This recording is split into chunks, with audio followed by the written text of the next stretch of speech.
think if I was at a rave and I saw a bunch of mannequin heads like floating around, I'd probably just leave, especially if you're, I don't think it's as morbid as you think it is. Yeah, I don't think I think I'm picturing something else. And it's just like something about it being, I guess, outdoors and like kind of like it's illegal. Yeah. So I just lost my train of thought. Sorry. Because there can be like a lot of ups and downs like throughout the night, like highs and lows and stuff. And then it's like, I guess your job to like make it look as good as possible. Yeah. Hello everyone. Welcome back to Behind the Tune, episode number 8. Today joining me is a local artist, both a photographer and a videographer from Sydney. It's Jackson Cahill, or as he's better known, just Cahill. Yeah, it's Cahill. How you going? Good, man. Thanks for coming on the show. Appreciate it. Yeah. It's been interesting watching the come up of this. It's good. I like it. It's something different. I feel like it's a nice new sort of space, and it's good to see. Yeah, that's sort of I guess that's sort of why I started it, to sort of be able to interview creatives, interview artists, and anyone sort of in the, I guess, techno, dance, electronic music scene. Yeah, I think some of my main motivators was that you could never actually find anything on the internet when it comes to like artists. Yeah, it's always just. I always found that as well. Actually, like, anytime I've heard like I know when Jordan used to do his radio show, I used to like. So there's like the mix, and then I liked when you can kind of have a conversation and like get to know, because I feel like.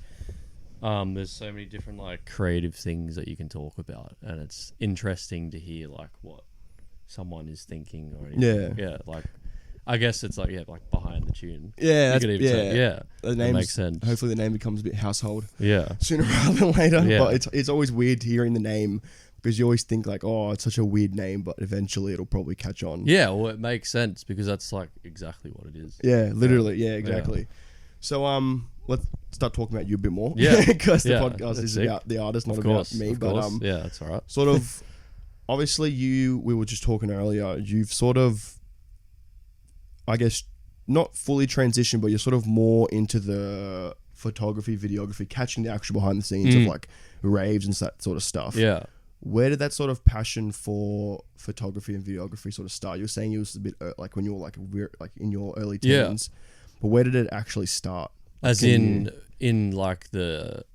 this space, or just generally? Just generally, like when was your first memory of like sort of picking up a camera or just doing some sort of photography or videography that you remember and you sort of realized that you actually enjoy it? Yeah, well, when I was like, I guess maybe, I think like 13 or 14, me and my friend used to go like just to the city. It used to be like little rats. So, I don't know if you ever heard of like Urbex before? Yeah, we used to go do that. Just to go do that stuff, and I don't know, just like that need to or want to go and explore stuff, and then I don't know, you meet people along the way, and then you exchange photos, and I don't know, just the whole community of it as well was sick, and I always found like the most sort of like I felt the most inspired, like say in nature even, because I think I started off like in nature and like feeling inspired that way. Like you go to like this unbelievable place in nature, like a sick waterfall or something, and then you just like wow, like it makes you feel like so fresh. Yeah, no, what I mean, sort of thing. And then like trying to like capture that with like a camera is I don't know, it's like because it's one thing seeing, it's one thing like being in like, how do you say, like in the environment, but then like trying to capture it is another thing. Yeah, no, I know what you mean. And yeah, I don't know, I just always found it like quite interesting, and I've had a bit of a passion for that. And then I'd say I had a bit of a break, like I was kind of on and off between like throughout my teen sort of thing. And then once I started like going out and stuff, like partying and doing whatever, and I used to, like, I loved going to techno events, obviously. And then one day I was like, oh, because I kind of saw that, like, I always like seeing when people had, like, their little, like, disposable camera accounts and stuff. Yeah, okay. It was, like, kind of cool. Yeah, and I was like, I think it still is a bit trend. Like, it's not, I think it's still, like, people still use that. But I think it's sort of gotten. I think the trends now, people are just posting their disposable camera photos just on their normal Instagram. Yeah, of it's course. like more of an aesthetic. Yeah, now. yeah, it's cool. So I was like, oh well, I don't know, it looks fun. I'm gonna go just bring a camera to an event once, and I did it, and then through that, I just gained opportunity because someone said like, oh, I like those. They look cool. Do you want to like do it properly? I was like, okay, why not? So then I went out and actually bought like a proper camera again. Yeah. Which was cool. And then you kind of just upgrade from there. And then through that came, because I'd never really dabbled too much with videos and stuff.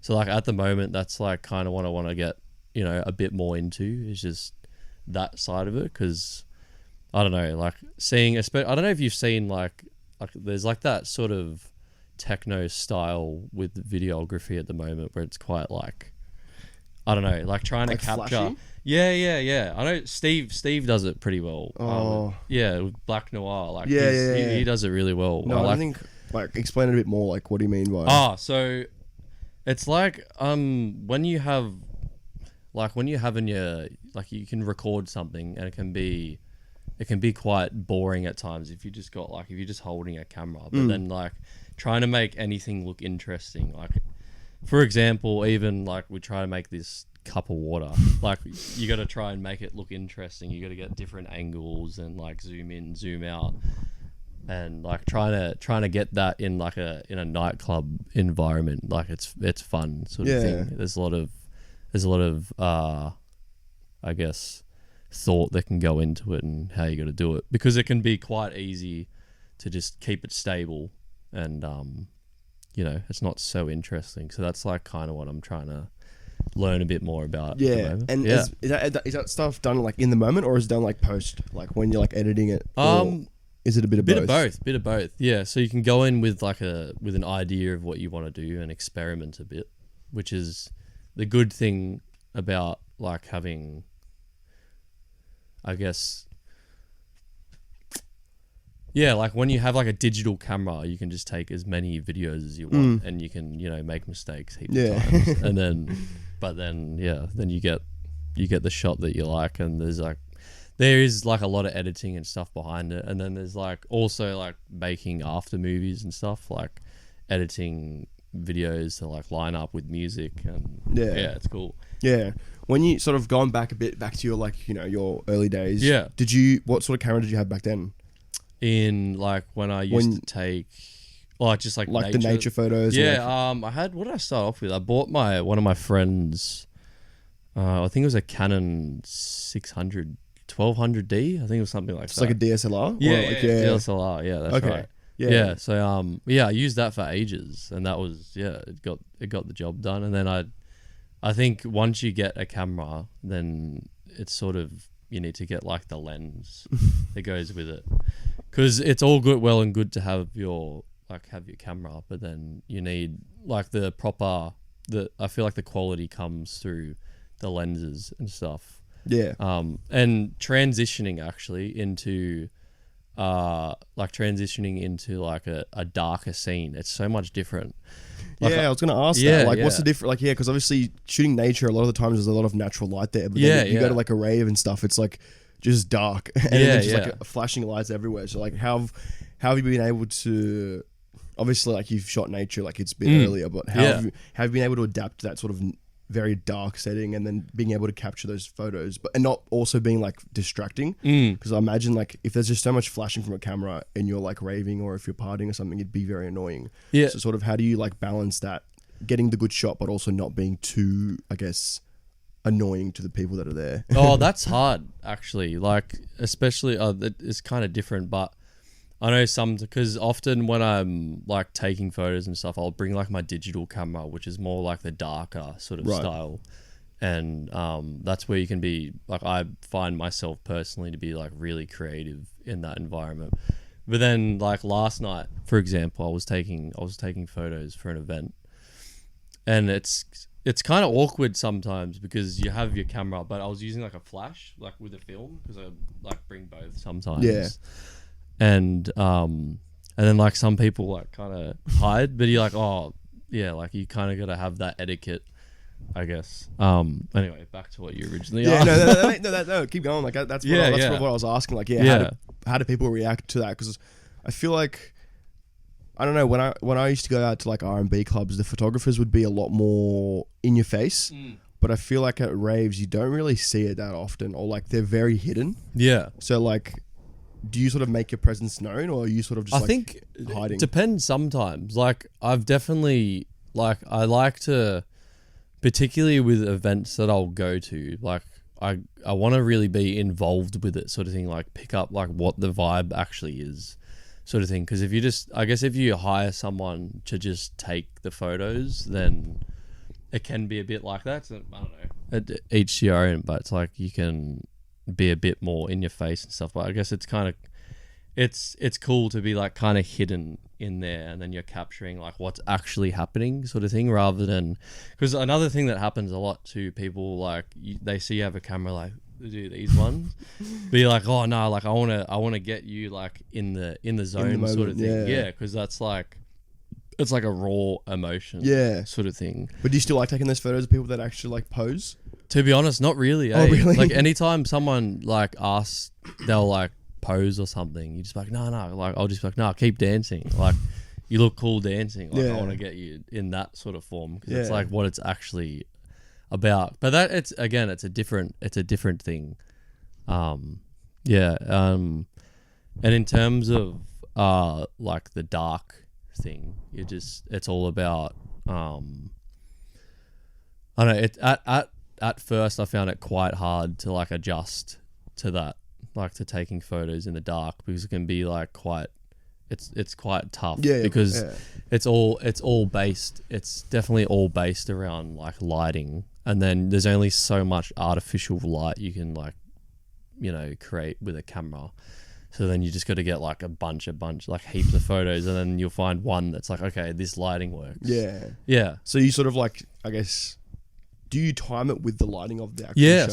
sometimes, because you can have like a, like some of them have like, or all of them, there's like a shutter mode as well. So you can like take like very fast, and then say there's like flashing lights and stuff. Some of them are completely pitch black, but then the other ones you can see like it's decent lighting. Then you're like, okay, that's the shot. That's the one there. Yeah.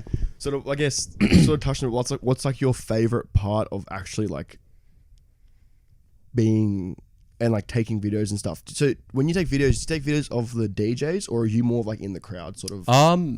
It depends. It depends. Yeah. Like it really, yeah. Like if I'm taking event videos or something, it's kind of like you want to, because for you have to speak to the promoter, like what they want as well. It's like, personally, it's usually like you want DJ and you want to capture the crowd energy to like, so if someone were to go and look at like their Instagram page, if they post a video or something, it's like an advertisement. Yeah. It's like, oh, you want to capture the highest energy of the night, sort of thing, because there can be like a lot of ups and downs like throughout the night, like highs and lows and stuff. And then it's like, I guess your job to like make it look as good as possible. Yeah. And capture the moments that are like, yeah, the most exciting, and that where there's heaps happening and lots of energy and stuff. That's, what's like your favorite sort of event to sort of like photograph or video, or like do videos for? Is it more of like those bigger raves, or do you like the sort of more intimate, smaller underground ones? Yeah, well, I don't know. My, even as a like to go out and stuff, like my sort of favorite ones to go to, like the underground sort of ones, the like the raves. Like they're awesome. They're so good. I haven't done too much photography or videos there, apart from I did a little bit at like my own one that I ran. But my favorite ones, well, I don't know. I like the proper techno ones where it's very dark and everyone's kind of just in a, like a little in their groove. zone. Yeah. But the only thing with that, I found like the difference between, I reckon I did like a drum and bass jungly sort of one, and that was really like so energetic for like videos and stuff. Yeah, because you can like, there's heaps of energy, people are bouncing around doing these ones, but then with the techno one, sometimes it's a bit more chill, Yeah. sort of thing. So then that's when you kind of got to like make it look more interesting, I guess. But again, it depends. There's so many different styles of things you can do. Yeah. So like with the D&B ones, Yeah. is it like harder to capture them because there's so much going on, or do you reckon it's easier? I reckon it's easier because I don't know. I think it's the most fun to capture like that energy, Yeah. sort of thing. Yeah, of course, like I'd it's- imagine. Yeah, and then like I don't know. It's just so exciting, sort of thing, when there's heaps of energy, and like it's good when people like kind of put it on a bit for the camera too, because like sometimes they can see you, so they're like, all right, I'll put it on, sort of thing. Yeah, but it works though, because I don't know, it just makes it look fun. Yeah. So Okay. instead of like posing, you sort of want them to just dance a little bit harder. Yeah, 100%. while you're there. Yeah, And or they can even go back. like just do your thing, sort of thing. Like, you gotta find the moments where like that look good and heaps energetic and stuff, rather than like, I suppose, what's the opposite then? Like you'd rather it be like a proper, like how they're actually feeling, sort of thing. Yeah, not like So then, well, that's why I suppose that's when you gotta kind of hide in plain sight and try and like find certain people or moments that look cool or given like good energy and stuff. yeah, but it'd be Yeah. hard to do that with like a massive camera and like a rave. Oh, You'd it stand out, depends. wouldn't you? Or sometimes, if you like, if you like sardines in there, then it can be hard, Yeah. for sure. But yeah. Yeah, that's really interesting. I never really. Yeah, that's a different perspective to like raves and stuff. The photography aspect and the videography of it. But like you mentioned that you sort of run your own events with Rascal. Yeah. What was obviously you started that very recently. Somewhat recently. Yeah. When? You had your It was a while ago. when was your first event for it? The first event was a collaboration actually with it was like a soft launch, I Yeah, guess, right. with Black Noir. Yep, We did yep. we did like a collaboration with Yep. them, that was really good. That was like such a good experience, to be honest. Yeah. Because like to be able to like because I feel like a lot of our brand, we want it to be like a lot more creative with like the, I guess, like the promotional side of it, and like involve everyone who's like running it and like the DJs and stuff. But with the soft launch, it wasn't really like that. It was more of just how do you say it? I just lost my train of thought. So yeah, sorry. We'll go back to the launch of that. Yeah. Yeah, so it was sick. So like to get that different experience, and the way it was good because we got to kind of in brand what we liked, and it was a proper collaboration sort of thing. So I feel like Black Noir, they have like their signature sort of style, and it was kind of cool to put our own like little twist on it with like the different lighting and the aspects and like that sort of stuff. So like you changed, obviously it's at the Flinders and stuff. Yeah. So you made it more. So you It was tailored towards like your brand, like towards Rascal. Yeah. So it was like a bit of it was a collaboration of both. So we kind of like I don't know if you've seen, we like to put we have like the mannequin. We have these mannequin heads that we put like balaklavas on. I've seen like the I've Yeah. seen like the Instagram, but I didn't know you Yeah. actually had like mannequin heads. Yeah. We like hang up. I don't know. We like to do that. So we did that in there because I was like figuring out with Steve how we'll like try and incorporate our own little twist on it, which is cool. It was very fun. That'd wig some people out though. Yeah, for the, sure. Like the hair, well, not the hair, the mannequins and like Yeah, the balaklavas and stuff. It's good. That would wig people out, I reckon. Jesus Christ. I don't think if I was at a rave and I saw a bunch of mannequin heads like floating around, I'd probably just leave. Especially if you're, you'd have, some people would be wigging out completely, I reckon. Yeah. From those, but why do you sort of have have those like mannequin heads? Well, to be honest, it was so one of the dudes I run it with, Memphis, he part of his thing, like he'll wear a balaclava Right. sort of thing. So like I suppose it was like, oh, he wears that, so it's like, okay, you can kind of be like a mascot even. So it's like, oh, if you see that, I know it's quite a common thing. There's like a lot of people that wear masks and balaclavas and stuff, but I always liked that, and we like brainstormed ideas like that. Like, oh yeah, we should get like mannequin heads, like light them up, and then we can put like cool balaclavas. Also, you light on them up as well. Like, yeah. So it's like say it's like a LED mannequin head, Right. and you hang it like off a chain upside down with like a balaclava. Jesus Christ. That sounds like That's morbid. sick. But yeah, I feel like it'd be cool to see. Yeah. But it sounds, I don't know. Have you had like, what's like been the reaction to that? I don't know. I feel like people love it, to be honest. It's cool. Yeah. That's good. I don't think it's as morbid as you think it is, though. Yeah, I don't think I think I'm picturing something else. Yeah, It's quite. It's just like I don't know. It seems pretty. It's like your brand though. So like, if like the more events you run, the more people see that, they'll know it's you and stuff. So I think it's like it's a good differentiator. I think it's very unique. Yeah, No, I feel like you wouldn't go to a rave and like it'd be very easy to point out like, oh, okay, that's a mannequin head. I know who that is. Oh, I know whose event I'm at. That's true. Well, I suppose that's kind of like the idea behind it is to like, okay, you see that it's like, oh, that equals this sort of thing, and it works. Yeah, and especially because like Memphis, he puts on his thing, so it's like, oh, we can make that like our little gimmick, I guess. Yeah. I mean, that's very interesting. Going back to like that as well, when we created it, we had the vision of like, funny story actually, when we did create it. So Memphis like DM'd me on Instagram. He's like, hey man, do you know anyone like looking for DJs like to play? He's like, I want some gigs. I was like, why don't we just start our own thing? And then it kind of just started from there. And he came over, had like a mix, then we're like, oh, and we started brainstorming ideas. Then we came up with like Rascal. And and then we're like, okay, what do we want it to be? And like when you think of the word like Rascal, it's like, to me it means like kind of cheeky or mischievous, or not so serious, which is kind of how we've, I guess, promoted it. We've made it like that. So again, with the heads, it's the same thing as well. It's kind of like a bit silly as well, because I don't know, I don't take it super seriously in that way. I just want it to be like a fun, creative thing where people like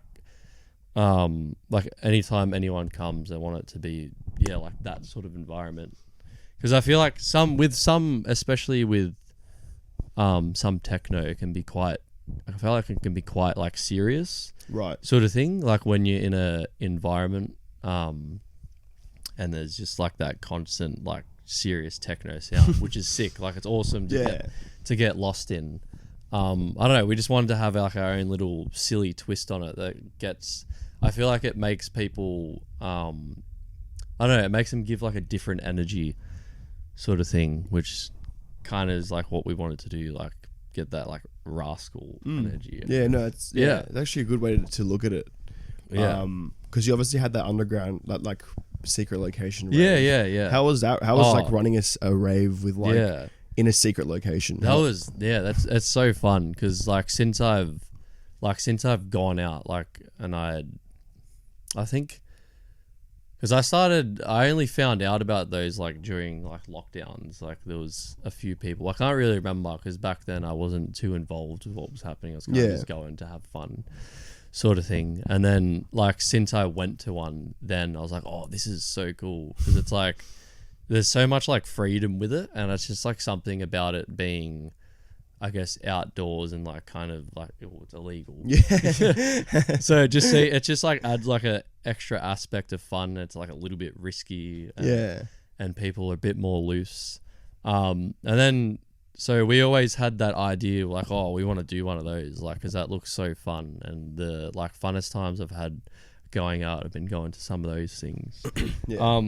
But the actually running it, it's like, it was quite like, it's quite stressful the whole time. Like when because there's three of us, and when we're setting it up the whole time, like we're sketching out the whole time. Because you hire all your equipment, you go park on the road, you get there a few hours early, and then you just like in the back of your head like, oh, we gotta like sneak in here. And then you gotta do like little quick trips every time you like see it. We're massively overthinking. It's like not that deep, but we're just like, oh, we don't want it to go wrong. So anytime you see like a car or something when you go to set up, you're like, oh shit, like we don't want, because I don't know, because I feel like the number one thing you want, like running a rave, you just want it to happen. You just don't want it to get shut down.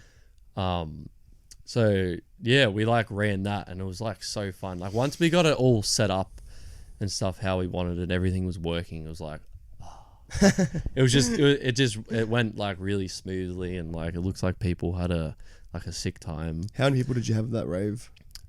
Maybe it wasn't too big. Maybe I'd say like around 100. 100, yeah. 100 or so. Yeah. Where, what sort of location was it? It was like it was under like a bridge. Right. Yeah. And out like say west. Right. I'll just say roughly out that way. Let's not give it away. Yeah.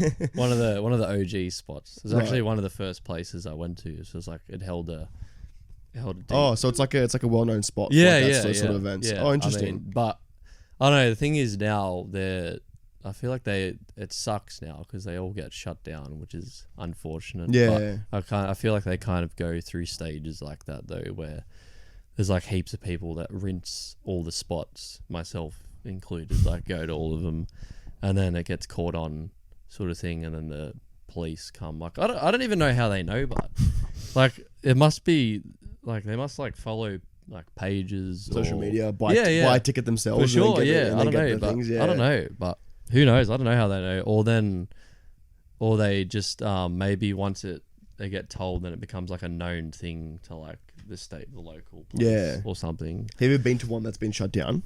Yes. How I've never actually experienced one of those like raves that are like Oh, yeah. outdoors, like I said, illegal. Yeah. Sort of. Yeah. What happens when it gets shut down? Like, Well, is it like stressful for you as like a goal, or do you sort of just like, oh, Well, anytime I've been to, the one that sticks out in my head when it got shut down is super chill. Like usually, like I suppose as if you're running and it gets shut down, you'd be a bit more stressed. Like I didn't really know what that felt like because I've only ever done like run my own one once. yeah, right.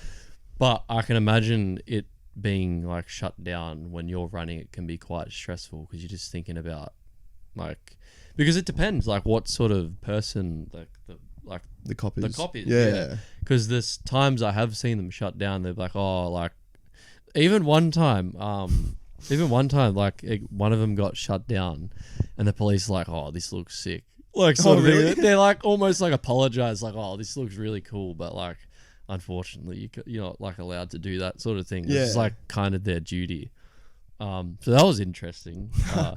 Wait, so like they rocked up and then they obviously had to shut it down by law. Yeah. But they were like sort of just like sorry that they had to shut it Yeah, down. literally, because they're probably like I don't know. I guess the human aspect of them or the young person in them was like, oh, that looks cool. Like I don't know. Maybe they're like, oh, like I wonder if they like some of them have probably experienced that stuff. I can't really remember what age they were, but yeah, it was quite funny to see that. But I'm like, okay, well, can't you just let it go? Turn a blind eye. Yeah. There's been instances where the cops have come up and they've been like. I've never seen like it go bad, to be honest. I've never really heard. Like I feel like they're quite chill. Anytime I've ever seen it happen, there's never really been too much that's happened. Yeah. I reckon maybe when the like lockdowns were happening and it's like a big no-go and they were happening, it's fair enough, I guess. Like if they wanted to be a bit more harsh with it just because of the restrictions and stuff. But I've never personally really seen it. They always seem to be quite chill when they're like, oh, well, this is pretty cool, but unfortunately you're not allowed to do it. Yeah. So what, everyone sort of packs up and just leaves? Is that what happens? Yeah, you just pack up. And then, you just pack up your stuff. I guess you try not to tell them who's running it. Like you just say like, oh, we just heard about it from here. It was like someone's birthday, and they just thought, oh, you make up some stuff, so no one gets in trouble, I guess. So what happens to the people that are actually running it? Like, well, again, I don't know. I personally don't really know anyone who's been properly like in trouble for it, I guess. Right. But, yeah, usually it's just like, oh, just pack up, and then. But I suppose if they told you to pack up, and then you did, and then you got like caught again or you didn't stop, then there would probably be like consequences for it, sort of thing. Yeah, no, probably. How is it playing at those sort of events though? Like the secret location. Yeah, games? it's so fun. It's great. Do you get like it's like a different vibe when you play those? Yeah, for sure. Because everyone just is like it's so freeing. There's like no one. I guess there's no rules, but in the way, like I feel like you'd think because it's so it's so laxed, or it's like relaxed, no one really cares. Like people will go like a bit too far with like their limits and stuff, but it doesn't even seem to be like that. I feel like the more free it is, the more inclined people are. I don't know, it just, everyone kind of looks after each other a bit more. I know when we're running our one, like it's always on your mind. You're like, oh man, I don't want anyone to like, you know, hurt themselves or go too far or not be able to handle what they're doing or whatever. So I don't know, I guess it's your responsibility to like, you know, we like the one thing you can do is like just bring water sort of thing, like bring like 4 boxes of water. Is that what you bring? Yeah. Oh, like as an organizer. Yeah, for sure. You got to do that because it's like you got to look after the people here. Or if there's someone like feeling unwell or something, you go and like have a chat to them, make sure they're okay. Because it's also, it can be quite scary though, like if someone's like not having the best time, whatever. Especially at those like secret location ones, Yeah, for sure. And I guess it's kind of your responsibility in a way to like make sure people are alright, and you know, make sure they got friends and stuff with them. Because I don't know, I feel like it's like even going to it sort of thing, and if someone's not having a good time, it's like, I don't know, I kind of put it on the friends to be like, oh, you should look after your friends sort of thing, because I've always done that. Yeah, okay. Yeah, no, like, I know what you mean. Yeah, it's I'm always sure like, you've done it as well. It's like if someone's not having a good time, you got to like go look after them, see if they're alright. Yeah, because there's nothing worse than like when your mates aren't like having a good time or something, and like you can't really enjoy yourself either because you know they're in a bad state. So you're like, oh, like, and you feel bad for like continuing the night on without making sure they're okay. And once they're okay, then obviously you can continue. But I think when they're in a bad state, you sort of have to relax a little bit, like with like what you're doing, and you sort of prioritize them first. Definitely. And then once they're okay, then the night can continue. Sure. But yeah, definitely that's the best energy I've experienced has always been at like those sort of raves. They're awesome. Yeah, because they're more like authentic. Yeah, of course. I think so. Yeah, it's just like, I don't know, it's just something about it. It's so fun. Yeah. Sort of like into like DJing and stuff, because obviously we've talked about like your photography. We talked about your involvement with Rascal. Yeah. Obviously all that sort of intertwined with like DJing. Yeah. So when was your first gig sort of thing?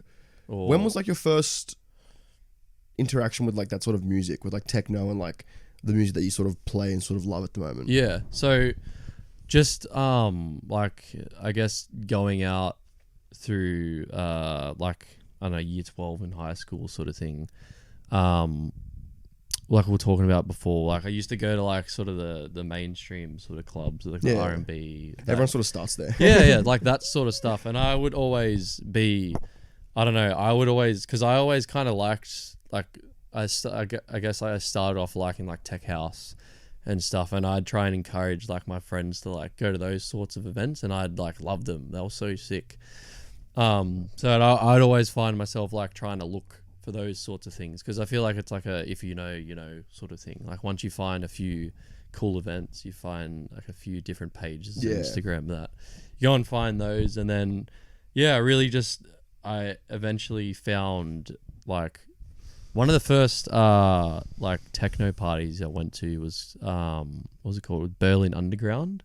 Is that Civic? Have you been to Civic before? Are they still do events? I feel like I remember hearing them. Yeah, like every so often. I think maybe like monthly or so. Yeah, because I think I remember them. I remember hearing about them. That was like they were like one of the first ones that I actually ever. Sort of when I was getting into it or getting into like raves, that was the first ones that I saw. I was like, oh, this would be cool to go to. And then eventually, like I don't know where all these other promotions and all these other organizers and events sort of came around. Yeah. And that sort of just got lost, I think, within the group.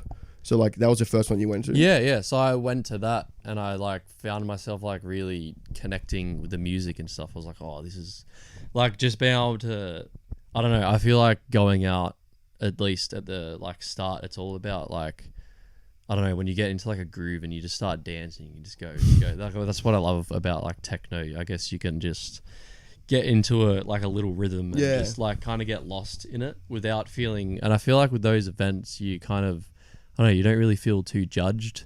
Like you can kind of just get in the zone and, just do whatever you want. Everyone's sort of because everyone sort of have the same. Everyone's in the same zone as you. Yeah. Whereas like in an R&B club, it's about like it's just a lot of posturing. Like Yeah, you know, I guess so. who's cooler. Yeah. Whereas like with raves, you still get that crowd, but I don't think it's that common. Like, Yeah, no. It's like you'll get like a like one small percentage. And they stand. Those people stand out, and you Yeah. can tell it's like, oh, you don't. They're still in that sort of mindset. It's like, no, everyone's here to have like a sick time. Like, Yeah, no, just I know, enjoy yeah. yourself, get lost. Anyway, back to the back to the DJing thing. Yeah.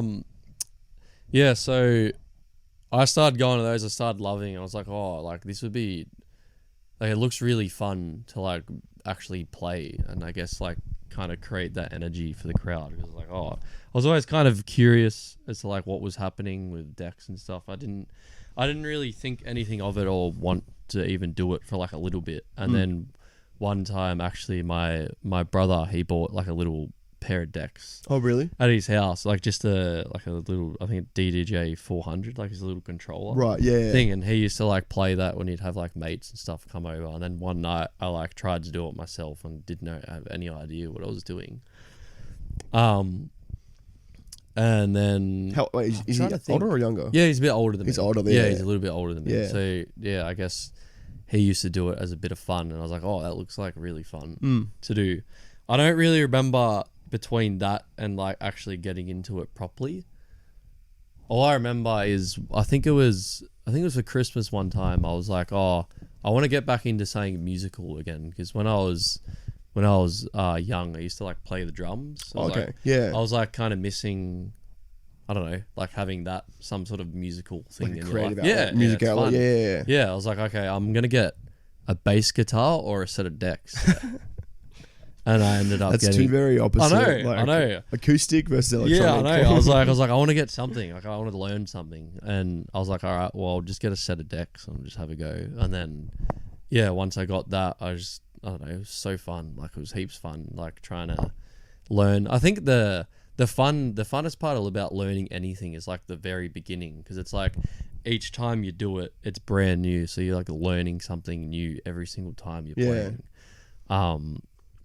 Yeah, and then I just started. So I got into that. I suppose I already had that passion for like techno, because I'd go to those events. It's like naturally, okay, well, I'll try and play that sort of thing. And then I'd force myself to play like at anyone's fucking gathering or house party or something. Right. Yeah, because I'm just like, oh, I want to do it. Like, it's probably, in hindsight, it's probably a bit annoying, because you're like trying so hard to like, Yeah. because I don't know, you're just like so excited to do it. And I feel like my friends at the time, or the group of people around, that wasn't really like their Like the vibe. techno vibe. Yeah. But then through going out and meeting a bunch of people and like, you know, finding those like-minded people, then you start to, you know, it's really cool, the like techno community in Sydney. It's like it's very, I don't know, I feel very welcomed by everyone. Like everyone's so polite to each other, and it's like a really cool sense of community. Yeah, I think that's actually good, because obviously Steve was saying it before as well. Yeah. Like I think Black Noir sort of created that. Yeah, and yeah. it sort of like led the way for that. And then obviously you're saying like Raw, for example, you do photography for them. Like they've sort of created a community as well, and I feel like it's just growing. Yeah, it's like awesome. it's definitely growing. It's so cool. Like rapidly, which is super sick to see. Yeah. because like we need it ASAP. Yeah. we lacking it for ages, especially with COVID.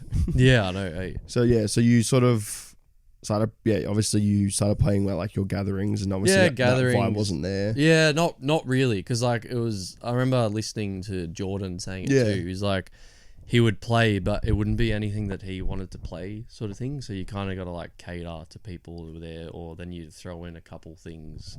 Be like, oh, see if they like this. So did you sort of were you, when you were DJing at those gatherings, were you playing like pop tunes and stuff? Oh no, I kind of always tried to just stay like what I like doing. Like a couple of house parties and stuff, like I'd play a bit of like rap and R&B and stuff, but then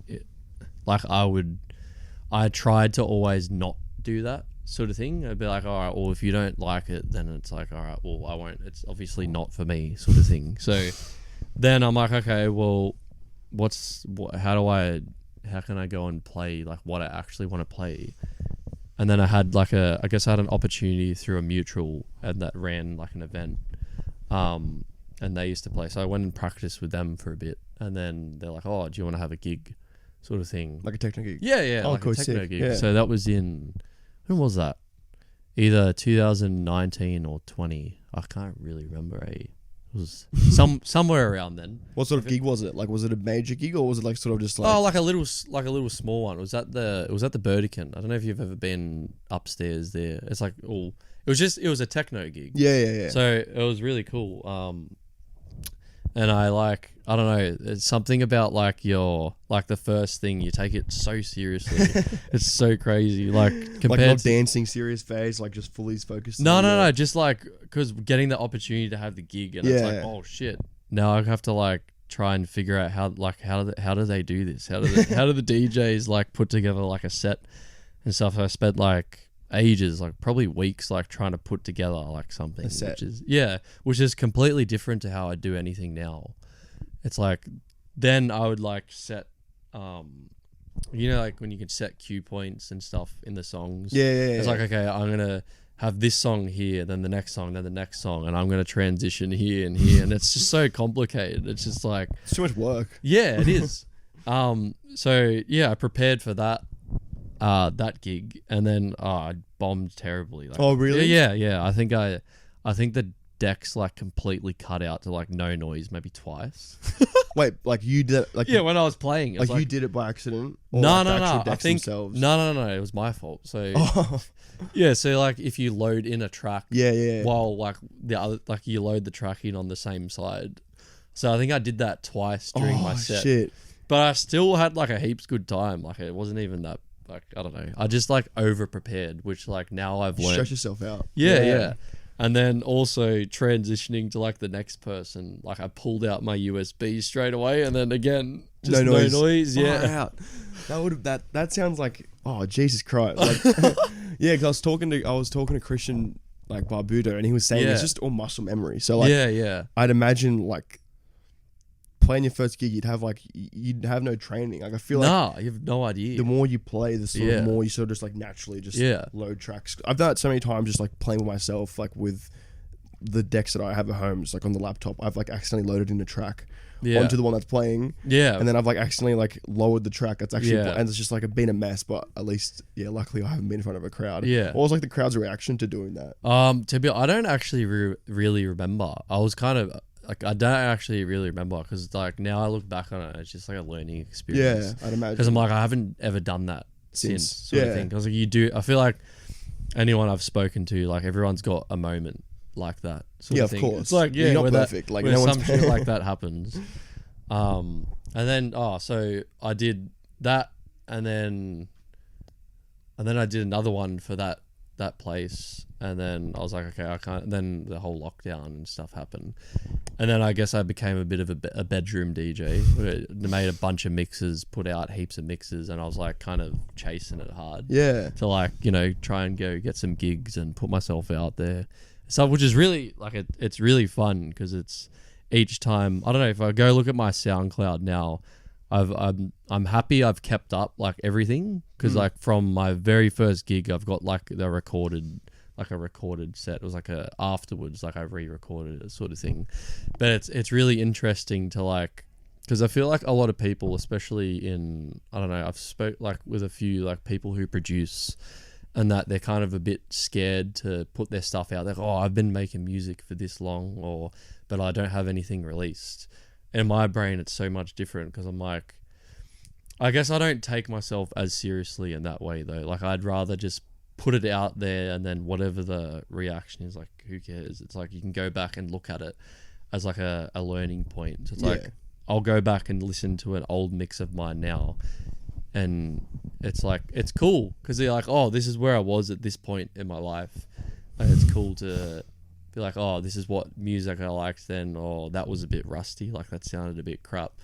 But I don't know, I don't want to like delete it, because it's just like, it's part of your brand. Yeah, it's cool. It's like, oh well, if someone wants to go and listen to that, and then like listen to like what I'm doing now, like, oh wow, like you've come like so far, or whatever. But it's just like it's kind of a benchmark for yourself to like remind yourself that, you know, because it can be very disheartening at times, like where you lack a bit of motivation for things, which I've actually currently been feeling a lot with DJing. Yeah. So I've had a bit of a, like I actually haven't, to be truthful, I haven't touched a deck in like a month.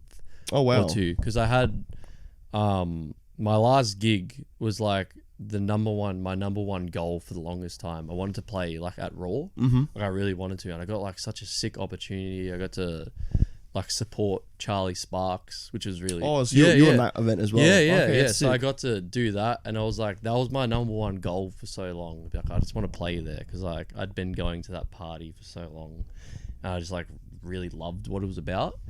And then it got to it, and like everything was fine. I just felt like so disheartened for some reason After it? Yeah, for no reason, but it was just like, I don't know, I just didn't feel like satisfied with whatever happened. But I was like, why do I feel like this? I'm like, this is like my number one goal. Like, why do I feel so dissatisfied? And then I guess I had a bit of a wig out moment and like a creative block. And then since then I've like I took a bit of a break from everything creatively, because that also kind of coincided when we ran our first rave as well. Rascal. Yeah, which was like very exhausting. Like running that whole thing was like the whole pack up, set down, like just the whole process. It's like the nervousness and anxiousness that you're already feeling. It probably drained you from that. It was just, I don't know. After that gig I had at Raw, for some, I don't know what it was, but maybe it was like I don't know. I see those things as like signs to, you know, take breaks and rethink about things and refine motivations, and stuff, which I've found again now, because I took a break from, I guess, everything, like photos, that, like everything, but now I'm, you know, slowly starting to get back into it and finding a bit more motivation. Now I want to pick up the decks again, sort of thing, because I guess you don't really get, I don't know, me personally, like unless you like really want gigs, you're not going to get them. Like it's not just going to fall in your lap. You're going to kind of, you know, be intentional with what you're doing. You're going to message people, you're going to put out some mixes, you're going to go support some events and stuff, which is fair enough. It's so I just had a bit of a break from that. Yeah, it was just a bit burnt out. I'd imagine. Yeah. Was there anything in particular that sort of got you out of that sort of slump? Or do you think it was just the time that you needed to get out of it? I think it was just the time. Just the time? Yeah, like it was just being, especially like we were speaking about before, where you're DJing, but you're also going out heaps. So it's like, it's not the healthiest thing to be doing all the time. So then, I don't know, then you see some of the things in the environments that you're in and you're like, oh, like, do I really like this sort of thing? And you see... Start questioning things. Yeah. You see some of the, like, I don't know, a bit of the dark side of, like, going out, I guess, like, with everything that comes along with that. Yeah. And you're just like, oh, do I really want to be, like, involved with this sort of thing? But then now, like, when, like, I've kind of set myself with not a goal, maybe like an intention, I guess you could say, like, oh, I'm not going to go out unless I'm actually involved with what's happening. So it's like you have a purpose. Yeah, okay. Yeah, that's sort of thing. Whether that's like occasion, like you go support someone who you're like friends with, like that's, I guess that to me, that's like a purpose, because you're going to go show them some love and stuff. Or if I'm taking a camera, or if I'm playing. If not, like I don't just want to go out anymore, sort of thing. So you reckon your burnout sort of came from just excessively going out? Yeah, 100% for sure. Were you before that? Were you going out? Obviously, you were playing. Yeah. And doing photography and videography. Were you? What were you doing more? Were you like more involved at that point, or were you sort of just going out? It was everything, but everything. Yeah, it was everything. It was like you'd go out to just go out, but then I don't know, it wouldn't just be for creative things. Like I always wanted to get to that sort of place where you're like, oh, I only want to go out to, you know, if there's something involved, like something creatively. Because I don't know, to me now, there's not much purpose of, I don't know, going out if you're not kind of making use of it, Yeah. sort of thing. Like I want to be involved like creatively, because that's like, I don't know, that's what keeps me, I don't know, I love that aspect. Yeah, of no, it. I'd imagine. Whether that's playing or whether it's, you know, taking videos, taking photos, like doing that sort of stuff. Yeah. Yeah. Sort of how have you sort of seen your, I guess, mood and stuff like that, and your, I guess, yeah, how is that having that intention now changed your look out on like going out and like DJing and obviously being involved in the scene? Yeah, I think it's really important as well to even go out and do these things like sober as well, 100%. Like, because that's when you really find out if you actually like it. Because it's like one thing to say, oh yeah, I like being involved, but is that just an excuse to like go out and party? Yeah. So then if you really want to know, you'll go out sober and do these things, and then, you know, if your passion's still there, it's like, oh, okay, well, you really like this sort of thing. And then, so I've been, I guess, doing that like every time I'll go out or something, like I will be sober even, and yeah, just have a break from it all. And then it also keeps you like, it sets up your week, especially for sometimes with photography, and that can be quite overwhelming because you're doing like, it's a long night, and then it's not just finished there. Then you have to go home, you have to organize all your photos, or you have to go get, you know, your photos developed if you're shooting on film. Yeah. And then you got to do all this editing, and it's that if you're going out all the time and you're, you know, like getting cooked or whatever, then it's like, well, you're setting up your week to be, you're not setting it up to feel good sort of thing. If you're doing that all the time, going out, you don't have any time to sit down and have like creative thinking sort of thing, because you're being like, you're going to be tired, like obviously. Recovering. Yeah. Yeah. You're going to be in constant recovery, and it's like, you're just like, okay, I'm going to get to the next weekend. I'm not going to sleep because you're just going out all the time. Yeah. Do you think that's an important thing to think about just as someone who gets creatively involved in the scene, or do you think it's more important just in general, like going out? I think it's definitely, I don't know, it's 100%, especially for like, I know a lot of the people who are kind of like successful like do that sort of thing. Like any advice I'd ever ask, like from like a DJ or someone who takes like just doing anything creative, they're always like, oh, like do it sober sort of thing. It's like, yeah, it's good to have good times in that, but it's like, if you really care about the craft, you gotta like, yeah, you just have to, you gotta want to do it for the right reasons, I guess. Yeah. Yeah. So like, do you think now your outlook for that sort of changed now? Yeah, definitely. With like the way you've sort of definitely approached it at this point? Yeah, 100%. Yeah. Yeah. Like now I will, yeah, like it keeps me in a zone, I guess. And it keeps you focus on what you actually want, rather than just doing it to do it. Yeah. Sort of thing. No, 100%. Yeah. Yeah. Yeah, no, that's cool. So has that sort of, because obviously Rascal had its last event in April. Yeah, that's right. First April.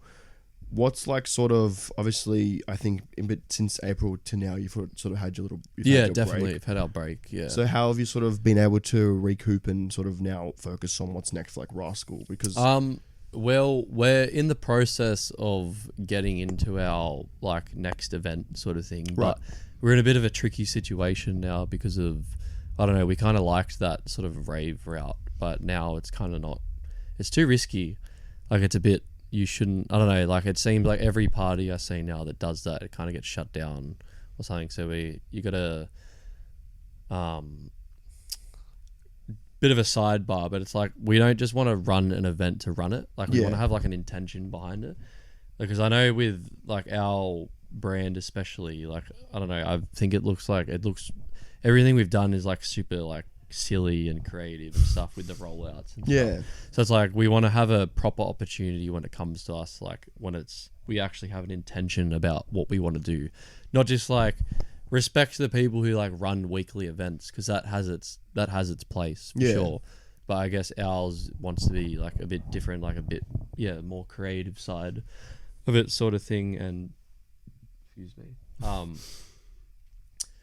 But we're in the process of trying to figure out where we want to go sort of thing. And I think all of us have been like kind of in hibernation in winter as well. Yeah. Because I know Winter's not really a good Nah. time to, especially if you want to do those outdoor ones. I don't think anyone wants to go like out. last night when I went out, like it was just, I don't know, I feel like anytime you go out in winter, you're just forcing it. Because it's just like, bro, I just want to be at home. Yeah. It's so cold. Dude, I agree. Yeah. Like, yeah, I went out last night and I think I got home at like 10 p.m. Yeah. I was like, Oh, I yeah, just yeah. don't want to be. I just don't want to be no, out. it's so Like, cold. It was just, yeah, I think winter is definitely like a. Yeah, I wonder like what people can do for winter to go out. Like, what can be done to make winter more appealing to go out? I don't know. I don't really think. I just think, especially like here, like in Sydney, it's like, or It's just cold. the appeal, yeah, but the appeal in Sydney is like, oh, we have sick weather here, so it's like summer is our thing. Or I guess it's like that around the world everywhere. Yeah. It's like all people like now are going to like Europe for their summer because it's sick. Yeah. But then I feel like here, like it popped off in summer. But Yeah, 100%. I feel like Yeah. everywhere around the world is like yeah, definitely. summer is where you want to go out. But I just wonder if there's like a place for winter to. Obviously, I feel like because our winter doesn't involve snow. Yeah, no. So like we just have very cold weather, Yeah. or it's just raining. Yeah. So I feel like because like what's Sash, Yeah. they have like an igloo. The rave. igloo thing. The Yeah, igloo I've never rave? actually. I've never been to that, but it it's like cool. their winter brand. Yeah. I think that's pretty sick. But I'd It love is. to sort of see go to one. But I'd love to sort of see what other people have in terms of like for winter. Yeah. Because I feel like It's you know, hard. not everyone's going to Europe. Like, No, you're still gonna have people sitting here in 100%. Sydney. Like majority, the 95% of people aren't. Yeah, But so it's yeah. like people still want to go out and party. Yeah. People still want to maybe not as much as in summer, but people still want to go out. Yeah. And I feel like going to a bar and stuff, you can still you can still do that, but like you want to go out and party. So I wonder what I think for winter. yeah, or I think also with Rascal, when we first made our intention for what we wanted to be, we wanted to like incorporate art into it as well. Okay. Yeah, so we'd like to do, I don't know, like even some galleries, or I know for our next event, which was still kind of in the works, we're doing like a collaboration with someone, but we had the idea of like someone doing like live art or something while we're... Oh, really? Yeah. So like one of the rooms is like a club, and then upstairs there's a DJ and... just something different. I don't know, just a little bit different. It could add that, because I like to involve. I remember when I made, for example, because I made our last poster for Rascal, and that was like really fun doing that whole process. But I was like, the graphic design and stuff. Yeah. But it was anyway, that process, and then I made like me and my partner, we made this video. We like cut up all this, like, I guess it's like cardboard, and we did like all this, it was like a puzzly sort of thing. It looked pretty cool, but we're like, oh, how else can we involve, like, who else is going to this event? So one of the DJs that was playing, her name's Ident, because I put in our group chat, I was like, hey, does anyone want to use their music to like for our promotion? Because it's like all in-house sort of thing. And then she sent through like a little demo, and we like used that as the thing. So it's like, I don't know, I like to get multiple sort of creative things involved in the process. So I think it could be cool to incorporate like art into like an event somehow. Yeah, no, that actually sounds really, like, I think the gallery event would be, but it'd be hard. You'd need to find a gallery that would let you do that. Well, I know actually next week, have you heard of City Soup at all? Oh, they're like a I guess an underground like rave sort of thing, and they're doing exactly that at a gallery. Yeah. So they have like DJs, and they also got like a bunch of, I think it's like 6 or 7 different creative people. They have like their own little zone where they've got like photos or their art or something. So That's it's like, sick. It's a bit more of an appeal, as well as still sticking to their brand. So I really like that idea. Yeah, it's really like cool. 2 events in one, basically, like an art show as well as like a rave sort of thing. And then also another cool idea. Have you been to one of the jazz nights? Thursday jazz nights. Where are they? It's in Marrickville. It's in this warehouse. See, I don't go out that often. I need to start going out more.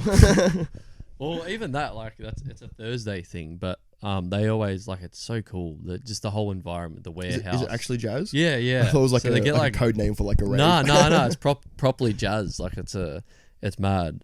And I know they always have, I've only ever been once, to be honest, but I've seen this one artist that I like, they'll go, and while they're doing jazz, like he's just painting sort of thing. Like he's Oh, doing wow. his thing, and then some people go, have a look. It's just like an extra cool little thing. I think it's important to like incorporate multiple things into one, so it just creates like a really nice community sort of thing as well. So for that sort of event, do you reckon the music comes second or the art? Like the art comes first and the music, or is it sort of like? I feel like you could either do it like, I feel like there's got to be a nice sort of balance there, where you could kind of have music as background noise even, but then it's like their own little corner where the art could be happening. I don't know. I haven't actually properly thought about how it would work. It sounds cool though. Yeah, like the best way to do it. But I just think it would be cool to incorporate that, because I don't just want, we don't just want Rascal to just be events. It's like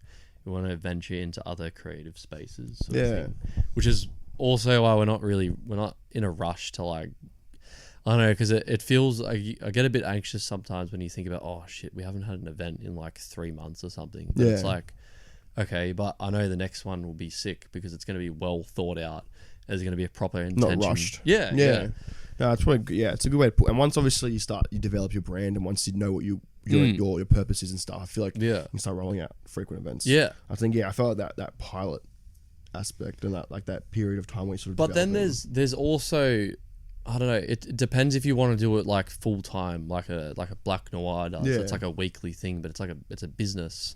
Whereas, like, I don't think all events are like that though. Like some are just like, okay, for example, like what we want to do with Rascal, it's like every so often you just have like a cool thing where we add art, we have music, we have live music, or like just a bunch of different avenues. But I don't know if that's another thing though. It's like bridging the gap between making something full time and making it just having like a side hustle or a creative thing. Like there's so many different that's hard, because like I would love to do that full time, like be full time, even either photographer, DJ, or run events or something. But it's like trying to find that balance is hard because you have to build up to that as well, sort of thing. That's sick. I think as I said, the gallery, I think that's actually really interesting. Like I was just thinking about that like while you were talking. That sounds like it's a very it's a unique way. I've never actually thought of it before. Yeah. But like I think that jazz, the one he's mentioned in Marriott, it's really cool. It's sort of like you can sort of just switch up the jazz with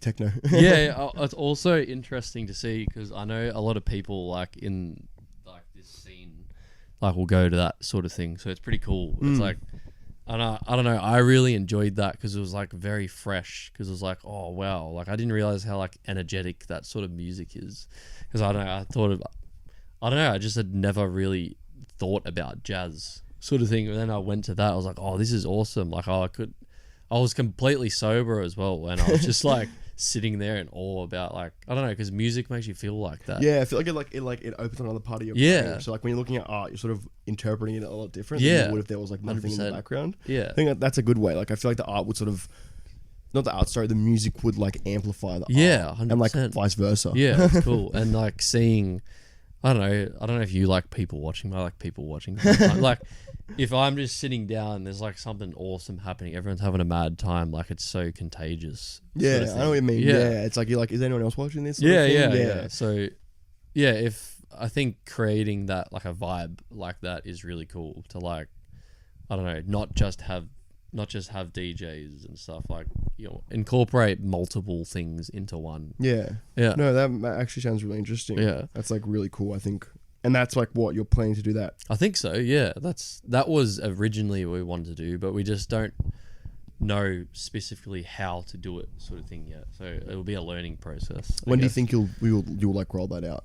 When are you, like, our next thing we're going to do, that's what we want to incorporate that into it. So it could be like, I think in the next few months. Oh, sick. Okay. I'll definitely. So that'll be one of our, I guess, the first crack at doing that sort of thing. Should be interesting. And then if it, that's what we like, and we venture down that way, it'll be fun, I reckon. Sweet. That sounds. I'll definitely be looking out for that, because I think that's a cool idea. I think on that note as well. It's been great having a chat with you. Thanks for obviously coming on the show. No worries, talking about obviously your creative experiences, your creative processes. So, it's been fun. I'm glad you came. Thanks for coming as well.